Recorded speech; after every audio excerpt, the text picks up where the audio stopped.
Assalamualaikum.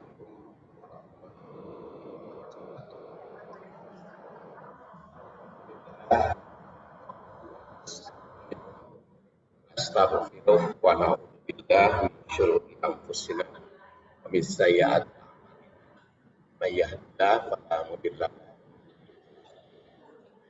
Ibu-ibu rahimakumullah, kita akan melanjutkan bahasan tafsir surat Abasa ayat 5 sampai 11 merupakan bagian kelima.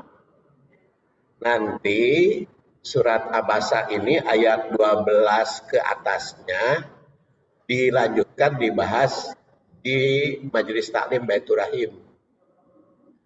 Karena di Al-Hoirot mulai tahun depan 2024 saya akan membahas hadis. Jadi kalau di Al-Hoirot giliran Pak Saipudin pasti membahas hadis gitu. Kalau di Baitur Rahim di Majelis Taklim tafsir.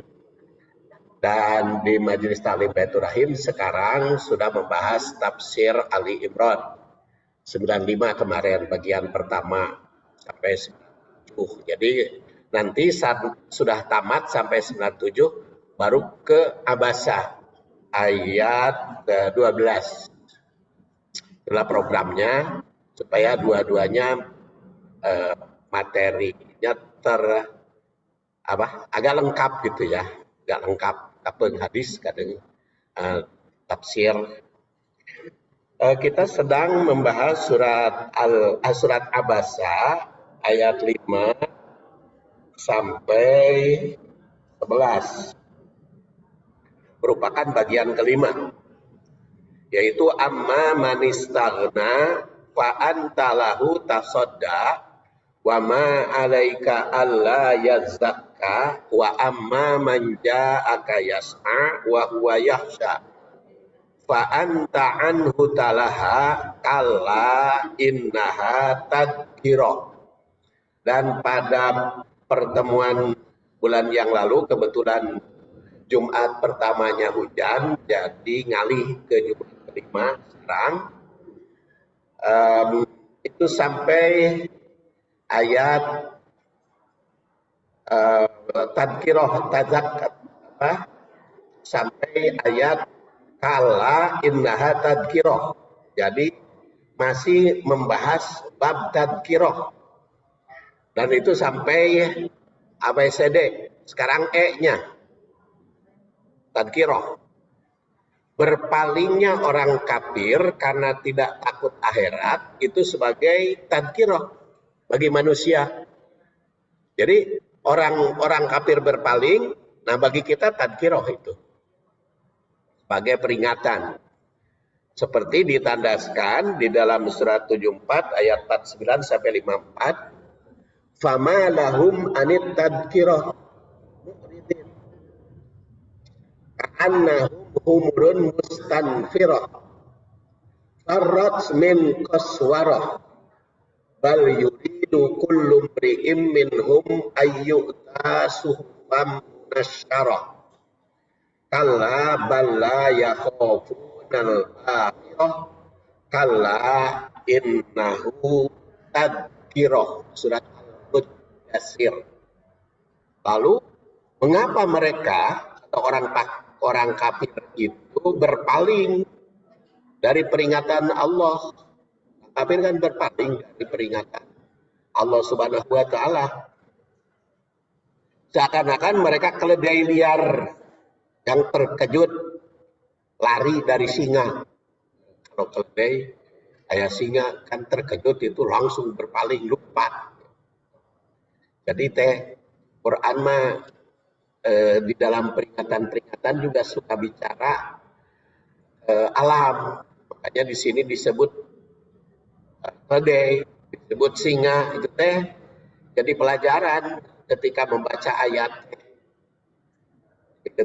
Ketika membaca ayat ingat itu kepada alam yang diciptakan oleh Allah Subhanahu wa taala. Termasuk juga kita sedang sholat, ingat karena keledai.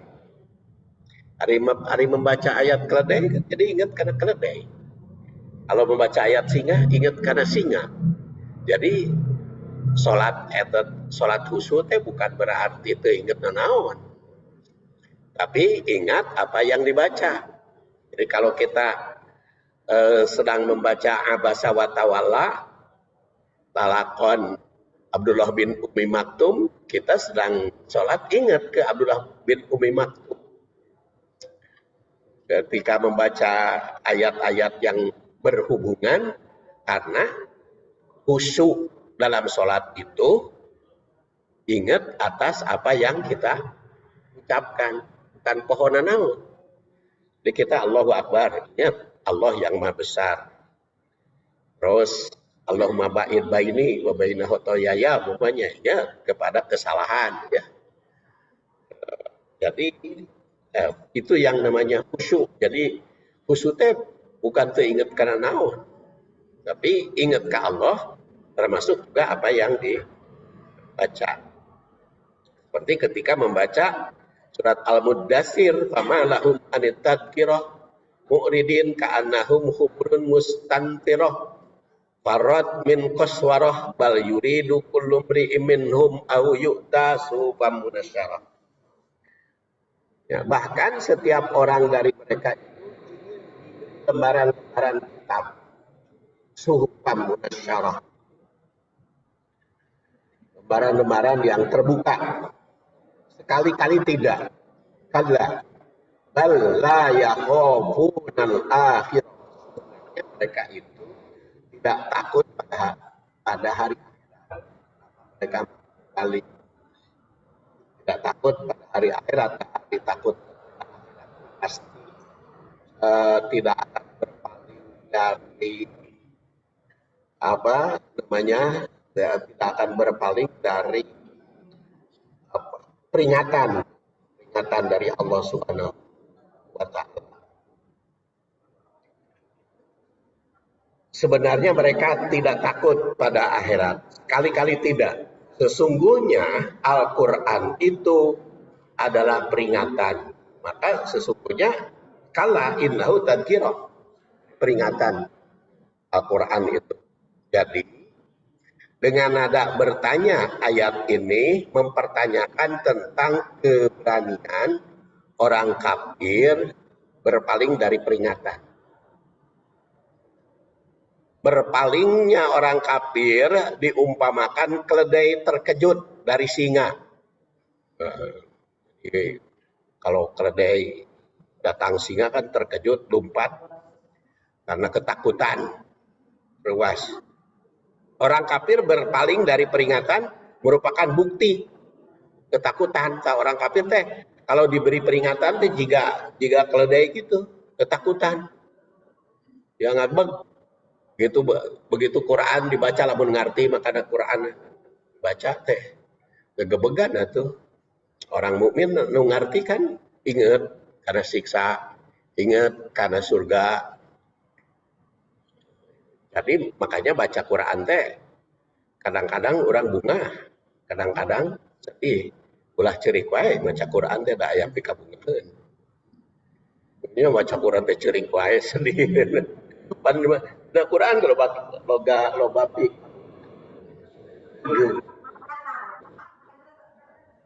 Ya, karena data itu kami. Tapi kalau paham kan tapi kan sekarang mah kamu ngerti bahasa Arab ya. Sekarang mah sudah zaman teknologi, pas saya bisa ngobrol dengan orang Austria. Itu dosen di universitas cari sekarang kan ada Austria. Ngobrol aja dengan saya bahasa tubuh. Kan ayat Google Translate. Sekarang teknologi asal bahasa Indonesianya ulah disingkat gitu. Saya tulis bahasa Indonesia langsung ke Google Translate, kirim ke itu. Jadi itu oke bahasa Turki dikirim ke dia. Di komunikasi. Jadi sekarang makan gampang itu juga, Quran juga kan gampang. Kalau Ibu pakai Google Translate itu baca Quran ngerti aja karena bahasa Indonesia aja ada dengan teknologi itu. Jadi sebetulnya dengan teknologi itu semakin maju ya, semakin semakin mudah ya, semakin mudah. Jadi manusia sering punya tipe seperti hewan oleh Quran itu. Kadang-kadang ditipekan seperti keledai, seperti singa, seperti apa lagi? Labah, apa? Labah-labah, seperti lebah kan? Ada di dalam Quran teks manusia itu bagaikan lebah, ada manusia bagaikan labah-labah, kuda lari kencang, ada apalagi umpama-umpama ya, umpama-umpama itu sifat-sifat ya, sifat-sifat karena kalau istilah Al-Ghazali itu dalam diri manusia itu ada sifat kehewanan, kepala macam sifat karena tergantung apa? Bukan tergantung karena dibikin dari segala rupa. Manusia kan diciptakan dari saripati tanah. Dan di dalam saripati tanah itu kan macam-macam. Yang saripati tanah itu tumbuh jadi tumbuh-tumbuhan, pepelakan dimakan oleh orang tua kita. Nah, dari saripati tanah tumbuh-tumbuhan, makanya makannya juga serba dimakan. Apa? Manusia makan segala rupa juga berpengaruh pada sifat, kepada karakter, kepada budi pekerti. Dalam ayat ini juga ada singa dan keledai yang digambarkan pada manusia. Ingatlah sebagaimana singa yang diurus manusia sejak kecil itu kan jadi jinak diurus manusia. Tapi dah karakter singa mah tetap buas. Buktina kamari ieu kan aya anu ngurus singa. Di mana teh? Daerah mana kamari teh? Di luar negeri, di Indonesia. Ngurus singa, terus kan lineg dimandian ku pembantuna, diterkam pembantuna. Jadi karena karakter hewan singa. Jadi bager-bager aja. Singa tetap binatang buas. Galak-galak aja sapi tetap binatang lineg. Aya sapi merekam manusia. Atau domba gitu merekam manusia. Tidak ada. Binatang itu diterangkan di dalam Al-Quran. Beda lagi dengan keledai. Keledai itu tidak pernah mencelakakan manusia. Merekam manusia tidak ada. Ya, jadi keledai malideu gitu. Sama komo di Mesir makan keledai teh paragi eta ngagali sanes ngagali naon? Cai. Jadi ngalirkan air dari Sungai Nil ke daerah atas itu pakai keledai. Apa muter gitu. Jadi cai ngegolak adu. Eta teh lamun teu di Paraban teh bisa paeh tuh muter ya. Kayaknya di Paraban terus diganti 4 jam diganti gitu. Sebab itu patuh aja gitu kadununganana teh keledai. Jadi terlalu setia. Beda dengan singa. Singa kumargi karakternya gitu walaupun itu kamarnya diterkam membantu. Jadi pelajaran gitu ya. Jadi tersirat di dalam pelajaran ayat orang kafir itu berpaling itu karena dipenuhi berbagai ketakutan. Bukan takut pada Allah, seharusnya kan takut kepada Allah.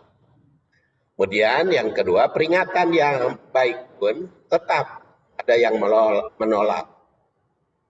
Jadi walaupun bagaimana bagusnya, ainu nolak mah ya wae. Jadi tidak semua peringatan yang bagus itu pasti diterima. Ini tetap ada. Kemudian yang ketiga, keledai jadi bahan renungan bagi umat manusia, makanya disebut keledai itu.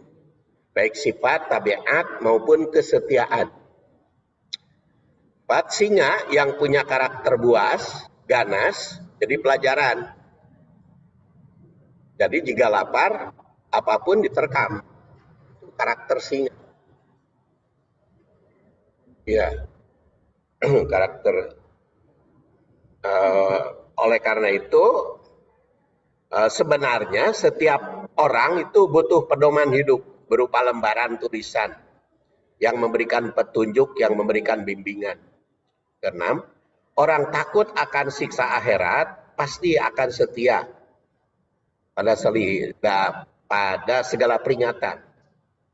Takut di akhirat, di sidang, dimintai pertanggungjawab, maka akan setia pada Allah. Orang yang tidak mau diberi peringatan sebenarnya tidak takut oleh siksaan. Jadi itu ingat karena siksaan itu teh aisok wani berbuat salah teh. Dalamun keringet mas stop, hati-hati kan. Tapi kadang-kadang kita lupa dari siksaan. Al-Quran itu merupakan peringatan kepada siapapun. Maka yang takut pada Allah atas siksanya akan patuh pada aturan. Ingatlah atas peringatan agar selamat dunia akhirat. Kemudian persendian yang diciptakan untuk manusia itu juga sebagai peringatan. Tadkiroh. Ini ternyata di dalam Al-Quran tadkiroh banyak. Dalam surat Al-Insan ditandaskan nahnu khalaqnahum wa syadadna asrohum wa idza syi'na badalna amsalahum tabdila. Inna hadhihi tadkirah faman sya'at takhada ila rabbih sabila. Kami telah menciptakan mereka dan menguatkan persendian tubuh mereka. Tuh, gestina naon keledai tadi yang singa ayeuna ka diri sendiri. Ingat ada persendian di dalam diri sendiri. Kami khalaqnakum wasyadadna asrohum wa idza syi'na badalna amsalahum tabdila. Jika berkehendak, kami dapat mengganti mereka dengan orang yang serupa mereka. Sesungguhnya ini adalah tadkirah, peringatan. Hadi tadkirah. Wa man sya'at takhada ila rabbih sabila. Sesungguhnya ini adalah peringatan. Maka siapa yang menghendaki kebaikan bagi dirinya tentu mengambil jalan menuju Tuhan. Ini surat Al-Insan, surat manusia. Tentang manusia, Al-Insan. Khobariyah tenaun, berita. Berita ayat ini mengingatkan bahwa setiap manusia khalaqnahum, kami ciptakan, kata Allah, dengan fasilitas fisik yang lengkap. Yang disebutkan wasyadadna asrahum, menguatkan dengan persendian. Tuh pan lamun maca ayat teu inget kana sendi. Urang sok poho pan sendi teh. Ayeuna wae geus kolot inget kana sendi atuh ngana. Jadi tuur sendi. Baheula mah Ibu Mutia ge keur sehat calik di mana wae pan teu inget kana sendi. Ayeuna inget oh geuning sendi. Al-Quran menyebut ya, nggak ingat kita sedih.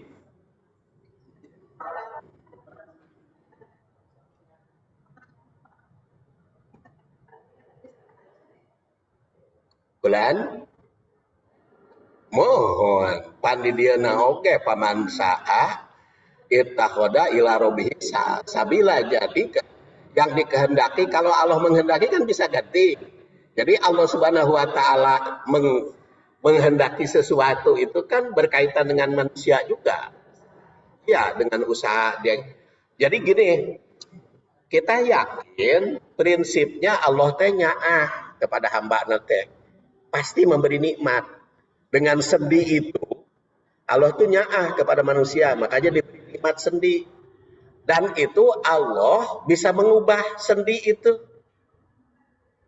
Mengubah sendi itu dengan cara apa? Tapi kata Allah sendiri, Allah mau mengubah sepanjang manusianya tidak mengubah.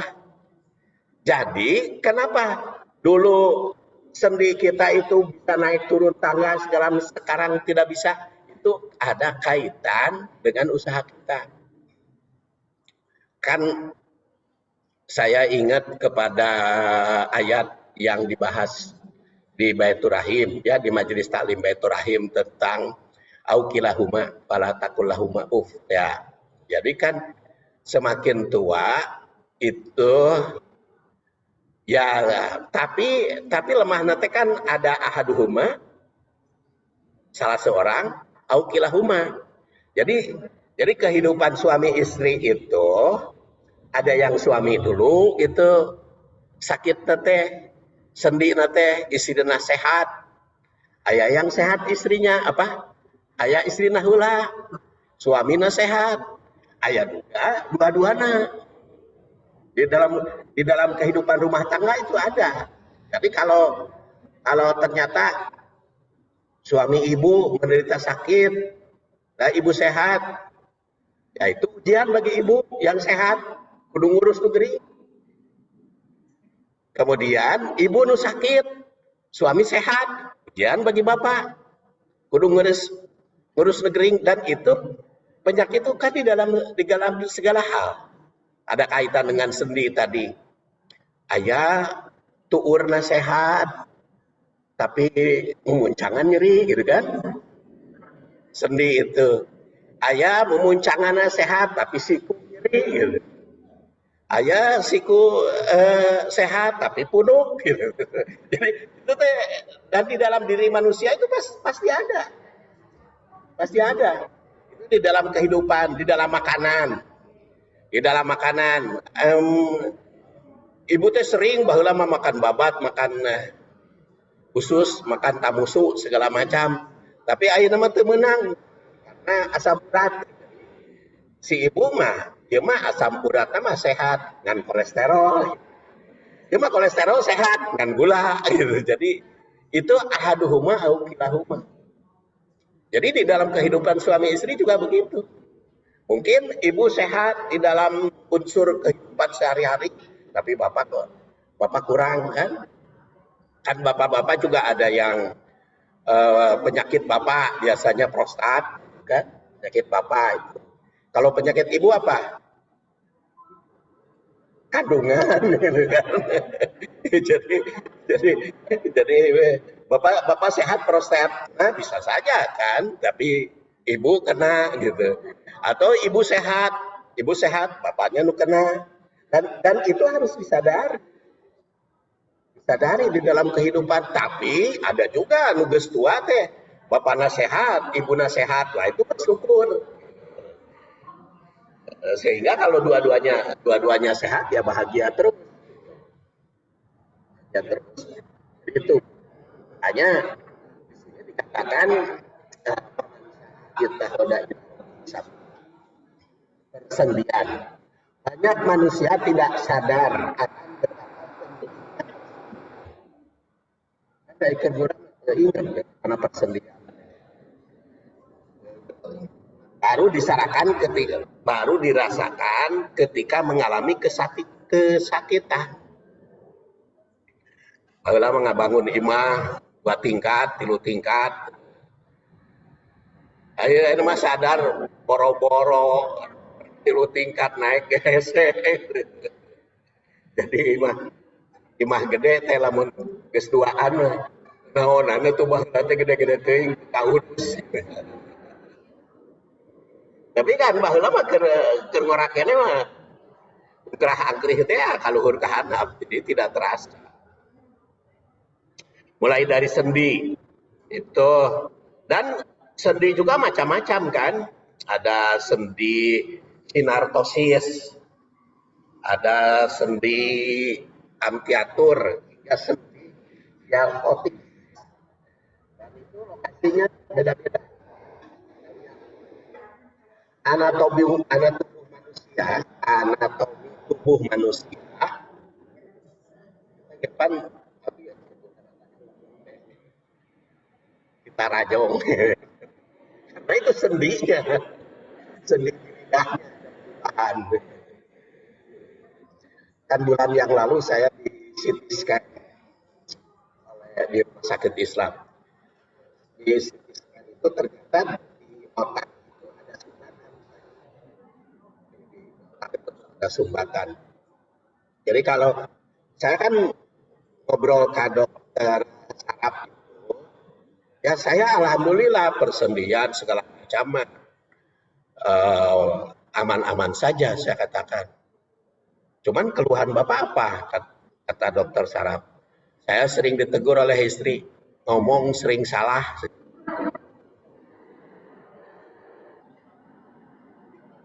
Iya, jadi sering salah. Saya bilang, suka dikritik ku istri. Oh gitu. Ya udah di CT scan aja ya. Mah enggak. Di scan, berarti kan ketemu. Di otak itu ada sumbatan, tapi masih kecil katanya. Masih kecil. Terus yang kedua di hidung sinusitis. Makanya kalau sekarang rada ngirung ya memang sinusitis. Jadi itu kan akhirnya kan dikasih obat. Itu dikasih obat pengencer darah, dikasih vitamin. Sinusitis itu diobatan. Kata menantu saya, apa tuh itu sinusitisnya? Ah, lu batering makan obat. Dah cukup. Nah itu disadari ya. Jadi kadang-kadang kita kan suka tidak peduli, gitu. Tidak peduli, boro-boro. Sama gitu. Kata di posyandu nih lansia antara darah ya siun di posyandu kan ibu-ibu kan sedikit ya bu posyandu nu daek diperiksa darahnya kan sedikit aja kan tidak semua. Jadi sieun kapangi penyakit. Tapi kalau berdasar Quran mah itu teh periksa tuh bagus itu. Kalau kita lihat ayat ini surat Al-Insan bukan Al-Ihsan, Al-Insan. Surat Al-Insan itu pemeriksaan anatomi itu bagus. Jadi seperti gula, kolesterol, sama asam urat itu bagus diperiksa. Ya. Jadi anatomi tubuh manusia itu memiliki struktur kompleks, memiliki 206 tulang yang terhubung melalui tulang rawan, dan itu hialin, fibrosa, dan elastin.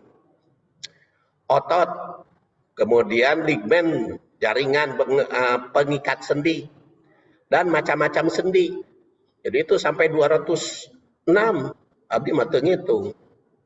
Eta mah cek ahlina we.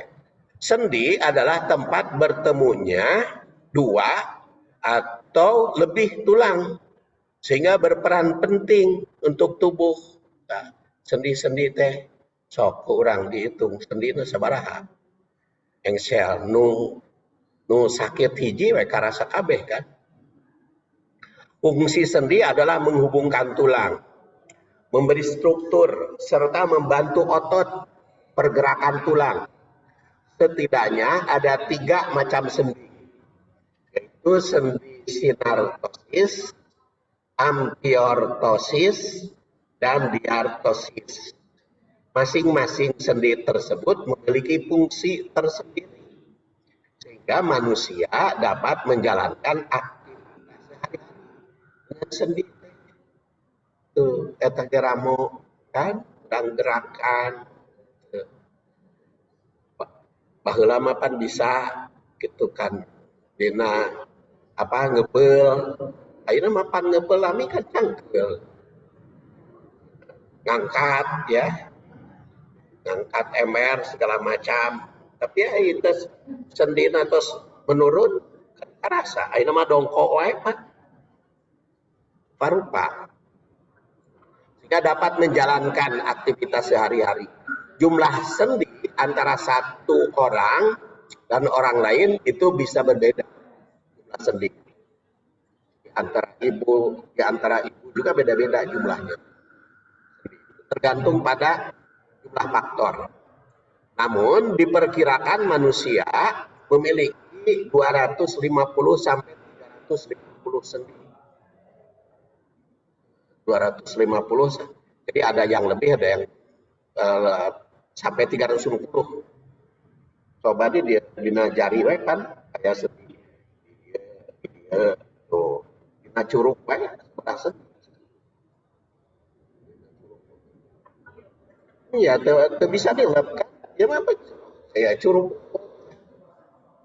kekuasaan Allah hanya disebut di dalam surat Al-Insan saya ingat tuh persendian dari 250 sampai 350. Sendi berperan penting dalam sistem pergerakan tubuh. Beberapa definisi menyebutkan bahwa sendi merupakan titik di mana dua tulang saling berhubungan. Ada pula yang menyebut bahwa sendi adalah hubungan yang kuat antara anatomi tulang, tulang rawan, dan gigi satu sama lain. Mengutip dari Peter Heath itu berikut ini 3 macam atau jenis sendi dalam tubuh manusia. Yang pertama yang saya sebutkan tadi adalah sinartrosis atau sendi mati. Persendian antara tulang-tulang yang membentuk tengkorak disebut sendi mati atau sinartrosis. Ini adalah jenis sendi tetap atau berserat yang berhubungan dua tulang atau lebih serta mempunyai sifat tidak menimbulkan pergerakan. Contoh dari sendi mati adalah sendi antar tulang tengkorak. Itu disebut sutura serta gomfosis penghubung. Itu di tengkorak ada sendi. Jadi kalau di foto kan sendi-sendi kelihatan tengkorak. Sekarang yang tersumbat juga kelihatan, yang bocor juga kelihatan di foto, di CT scan. Tapi CT scan-nya juga macam-macam Bu. Ada CT scan yang harganya 12 miliar, ada yang sampai 24 miliar kata Jokowi cina kemarin diresmikan yang di NTT itu yang 24 miliar. CT scan-nya, tukang motret. Dan di Bandung ini rupa-rupa di rumah sakit Islam ada. Tapi kamari sempat sakit 3 bulan di scan-nya. Rumah sakit Islam. Itu di rumah sakit Islam ada di Edelweiss, ada di rumah sakit Hasan Sadikin. Paling lengkap tentu karena punya pemerintah sakit Hasan Sadikin untuk memotret. Jadi dan itu semakin canggih, semakin kelihatan penyakitnya. Nah, kalau anu baheula-baheula mah kan hitam putih. Sekarang mah sudah berwarna. Potretnya juga itu di persendian. Kemudian yang kedua sendi kaku juga dikenal sebagai sendi cartilaginosa. Salah satu macam sendi ini memungkinkan pergerakan walaupun sifatnya terbatas. Sendi kaku adalah satunya terdapat pada ruas tulang belakang. Nah ini ya. Pinggul, pubis, ya.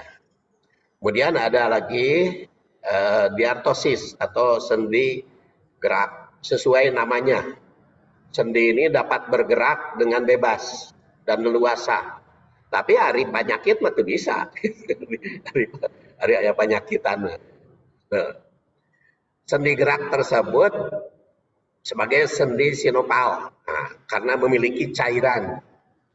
Cairan ini berfungsi untuk menggerakkan semua bagian sendi dapat bergerak satu sama lain.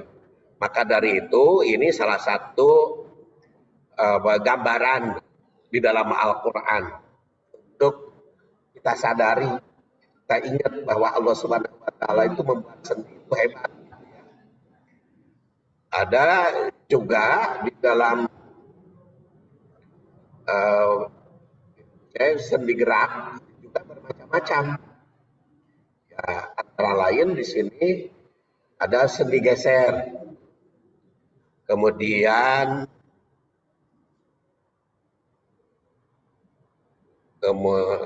I-nya ya, sendi putar atau pivot, ada sendi geser, ada sendi pelana, ada sendi engsel, ya, engsel teman.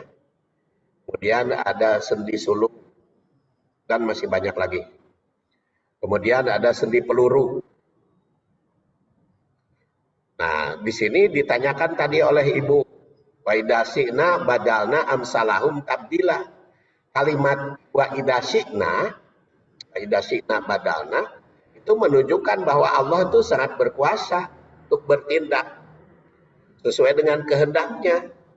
Ya, ada sendi duduk. Saya sekarang sendi itu nu hese bertasahud akhir, sendi inung suku. Sendi inung suku lamun duduk tasahud akhir itu bisa dilep.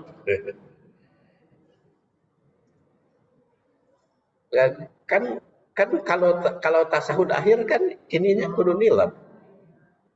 Lamun ibu tuh bisa nilep berarti sendinya kaganggu. Kan duduk begini. Ya, kalau duduk mah saya nyaman bisa berjam-jam gitu. Kalau duduk begini. Cuman apa namanya, kalau orang lain kan duduk di kursi teh kakinya ngarumai. Kalau saya mah sila. Duduk di kursi. Kalau orang lain suka ngarumai, kalau saya makan di kursi tapi sila. Itu kenyamanan. Jadi itu tapi untuk tasahud akhir itu Ibu Jari tidak bisa. Kaku itu karena pernah ketabrak teh.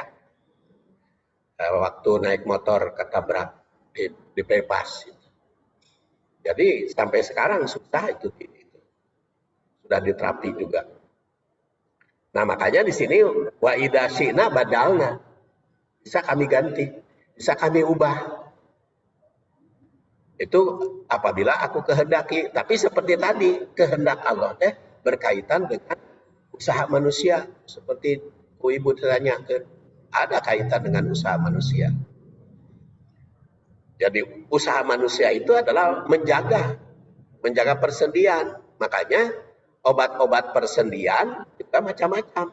Tapi kalau obat persendian terus-menerus kan bisa ganggu karena ginjal kalau obatnya salah. Jadi tidak sembarangan juga ukurannya. Jadi kehendak tersebut pada manusia sangat berkaitan dengan usaha yang ditempuh oleh mereka. Jadi jika Allah berkehendak untuk mengganti manusia, baik pergantian secara fisik keseluruhan dengan makhluk lain maupun mengubah bagian tertentu, maka memiliki kemampuan untuknya. Nah, pergantian secara total fisik manusia secara keseluruhan tentu dengan generasi berikut ya itu bisa. Nah, jika Allah Subhanahu wa taala menghendaki pergantian tersebut tentu memiliki kemampuan. Begitu pula sebagai peringatan bagi manusia bahwa Allah itu bisa mengubah atau mengganti bagian fisik. Umpamanya dalam ayat ini tentang persendian. Pergantian persendian akan terjadi pada setiap manusia sesuai dengan usaha dan menjaganya. Allah Subhanahu wa taala sebenarnya memberikan nikmat dengan persendian tersebut. Apakah akan mengubahnya dengan siksaan atau tidak? Itu tergantung manusia. Jadi persendian itu kenikmatan, tetapi itu bisa jadi siksaan. Lamun aya penyakit, tong-tong penyakit kurang wae olina, istilahnya teh olina, pengkapuran, ya pengkapuran dulu Pak Ustad almarhum itu penyakitnya pengkapuran. Waktu dirawat, waktu saya tengok, kenapa ini katanya pengkapuran, olinya berkurang, ya kropos, sendi salah satunya. Nah maka sesuai dengan usaha manusia. Makanya kita harus berusaha dari awal deh gitu ya, dari awal deh gitu. Tapi walaupun usaha sehebat mungkin, bisa saja Allah Subhanahu wa taala berbeda. Tapi itu mah ngaranna takdir teh. Lamun geus berusaha sekuat tenaga, tapi anger wae gering, tah eta mah takdir. Tapi kudu usaha terus, kan banyak itu nanti saya bahas hadis-hadis yang berkaitan dengan obat-obatan, kan berkaitan yang berkaitan dengan obat-obatannya banyak. Ada namanya asal madu, ada namanya kabah. Kabah itu apa? Cendawan, jamur. Itu al-kamah minalman jamur. Terus ada lagi di dalam Quran kan, nanti di dalam mungkin ketika saya membahas surat ini, surat Abasa ini, ayat berapa itu? Al-yan dunyul insan ila to'amih. Nah, ketika bahas itu tentang makanan ya, akan kita bahas. Tapi seperti tadi saya katakan, surat Abasa ini akan dilanjut, nanti bahasnya di Majelis Taklim Baitur Rahim hari Kamis.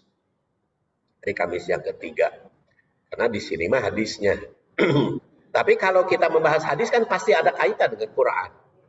Apabila kita membahas Quran, pasti ada kaitan dengan hadis. Jadi hanya fokusnya saja. Dan Allah Subhanahu wa taala berfirman, "Dzalika bi anna Allaha lam yaku mughayyiran nikmatan an amaha ala qaumin hatta yughayyiru ma bi anfusihim wa anna Allaha samiun alim."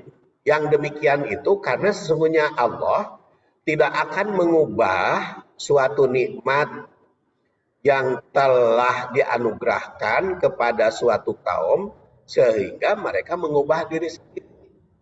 Jadi tadi berbicara surat Al-Insan ini persendian, itu tuh dari bayi kan, persendian tuh kenikmatan itu, kenikmatan.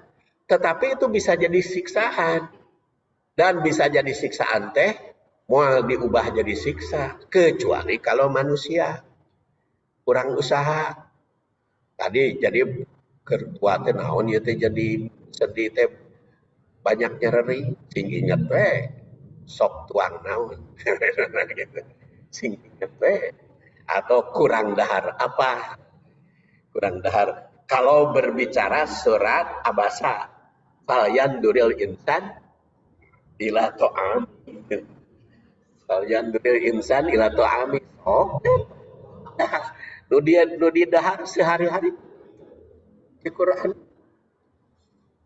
Karena kan kadang-kadang di dalam hadis juga dikatakan hari makan teh diatur sulusun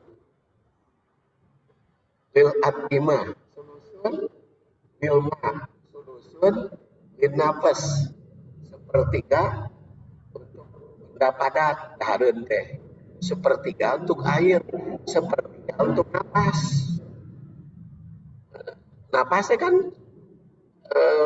oksigen paru. Jadi teh sepertiga sepertiga. Jadi lamun dipinuhan, mungkin napas kaganggu. Jadi engap. Airna kurang salurannya. Jadi kadang-kadang hari ini ngali di nu hajat pan. Ya keur ditangeu ieu teh baso ya. Ngantri. Ngantri makanan lain. Padahal eta ge can di dahar. Ya ngantri deui kan. Mulut pinuh, bari ngakayam, bari ngantri.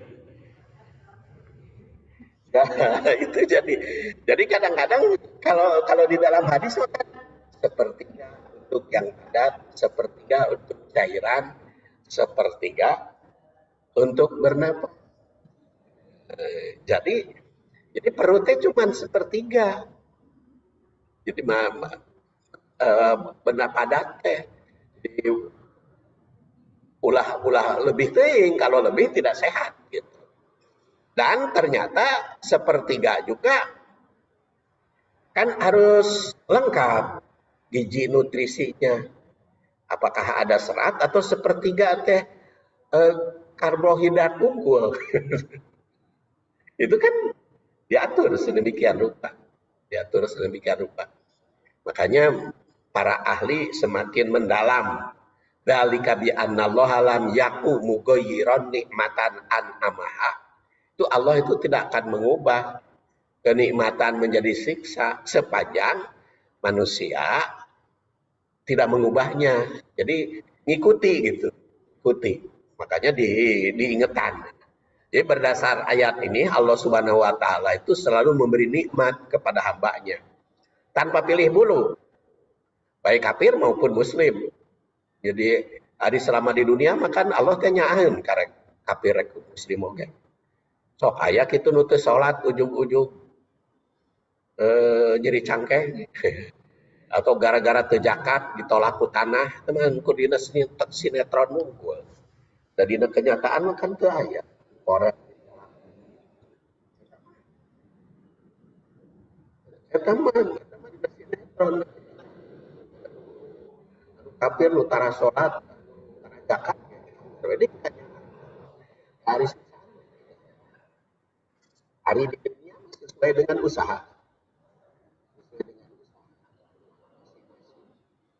Makanya kalau kita ingin kuat itu ya jasmani, rohani, ekonomi. Jadi berdasar ayat ini Allah itu selalu memberi nikmat kepada hamba tanpa pilih bulu. Nikmat yang diberikan tersebut tidak akan diubah menjadi siksa atau penderitaan kecuali jika hambanya yang mengubah dengan dirinya sendiri.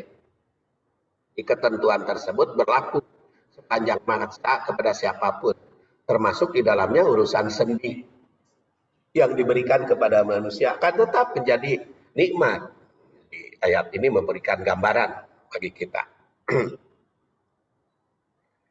Namun Allah akan mengubahnya menjadi penderitaan pada tubuh setiap hamba yang mengubahnya dengan gaya hidup, ya, gaya hidup, atau di dalam surat Abasama falyan guril insan ila to'ami, tidak memelihara kesehatan secara baik. Banyak orang yang tetap sehat persendiannya hingga usia tua kan ada. Geus kolot oge geus 70 tahun tapi sendina masih jak-jak. Masih cangker ya. Itu yang di Malaysia itu Mahathir Muhammad ya. Mahathir Muhammad itu usianya 97 tapi sendirinya masih waktu pidato di TV di Indonesia masih cangker itu. Sambil berdiri padahal usianya 97 Mahathir Muhammad. Jadi itu jadi usia juga macam-macam. Ada juga 40 tahun geus regah-regeh kan. Geus 1050.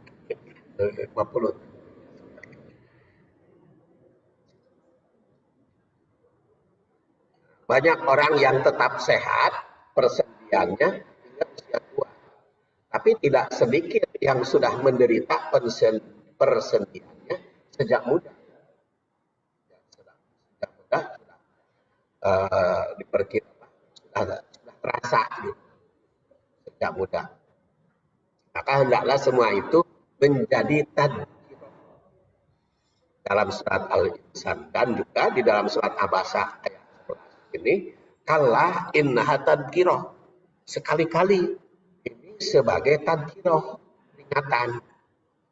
Maka kita lihat takwil ayat. Takwil ayat mah tentu saja sejak ayat 5 sampai ayat 11.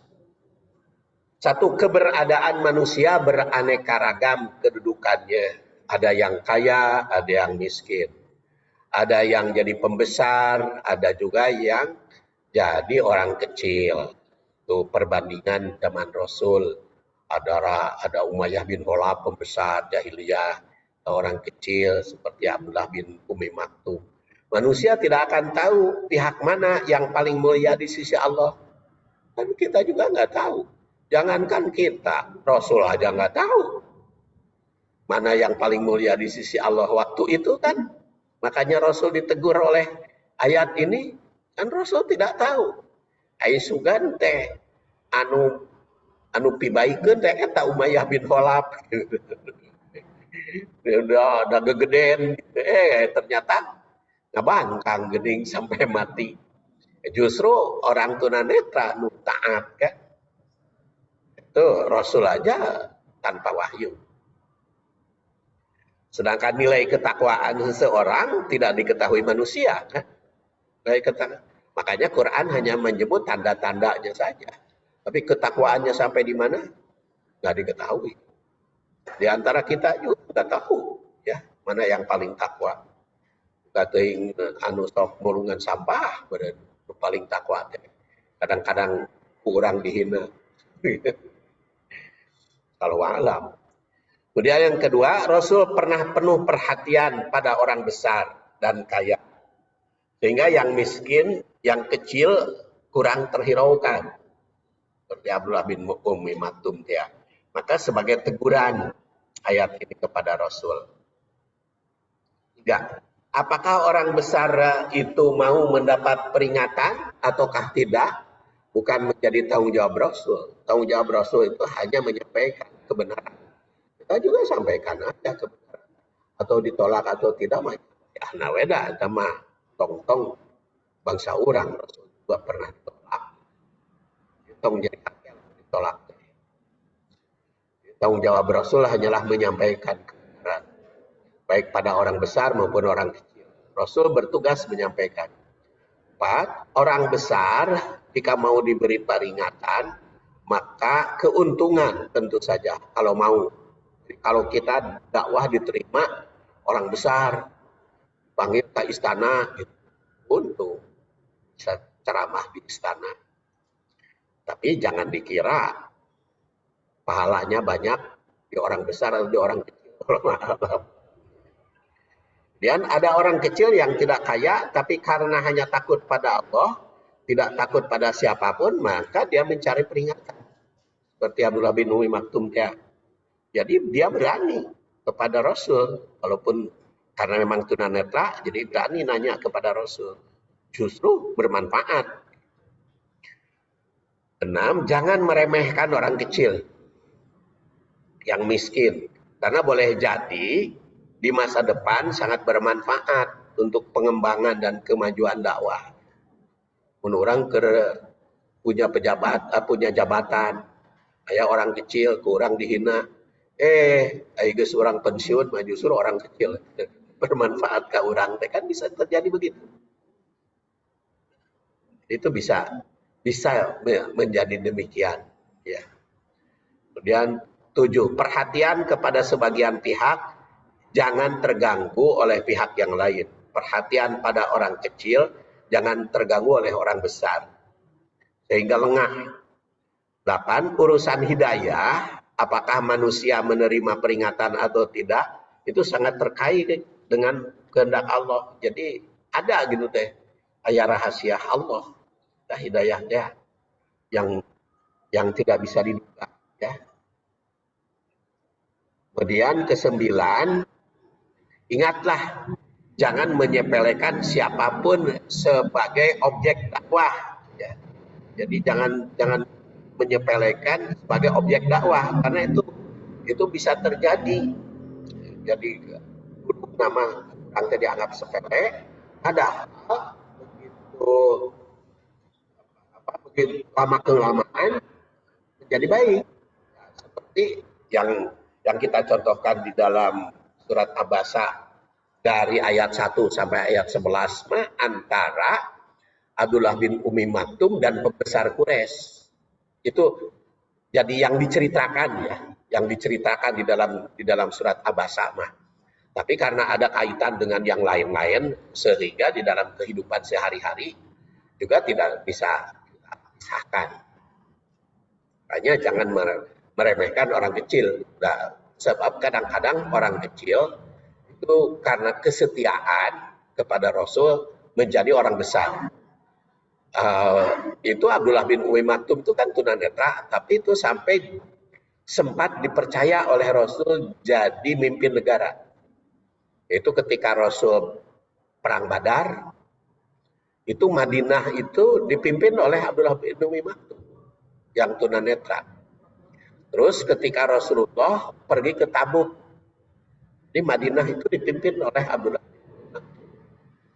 Yang sebelum nama waktu dia menghadap kepada Rasul mah dianggap sepele, dianggap tidak menguntungkan, sebab waktu itu Rasul lebih perhatian kepada para pembesar.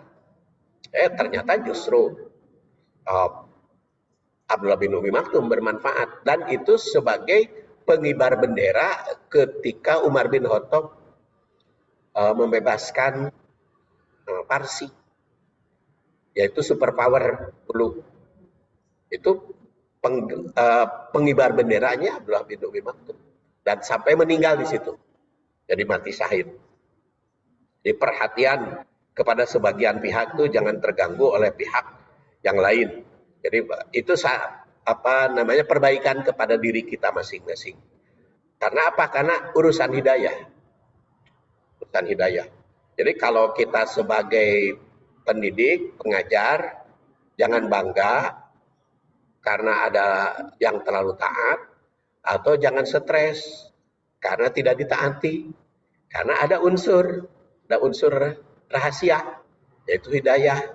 Makanya kita minimal sehari semalam 12 kali minta hidayah. Ihdinas siratal mustaqim, siratal ladzina an'amta alaihim. Ingatlah, jangan menyepelekan siapapun sebagai objek dakwah. Apakah diterima ataukah tidak oleh halayak. Dakwah dan tadhkirah mesti tetap dilaksanakan. Dakwah dan tadhkirah jangan terganggu oleh sikap manusia. Sebab dakwah mesti dilaksanakan dalam situasi bagaimanapun dan di hadapan siapapun, sambil tentu saja bermohon kepada Allah Subhanahu wa taala. Tah kitu panginten, alhamdulillah surat Abasa ayat 11 tamat, dan insya Allah ayat 12-nya di Taklim Baitul Qayyim. Subhanakallahumma wa bihamdik asyhadu an la ilaha illa anta astaghfiruka wa atubu ilaik. Assalamualaikum warahmatullahi wabarakatuh.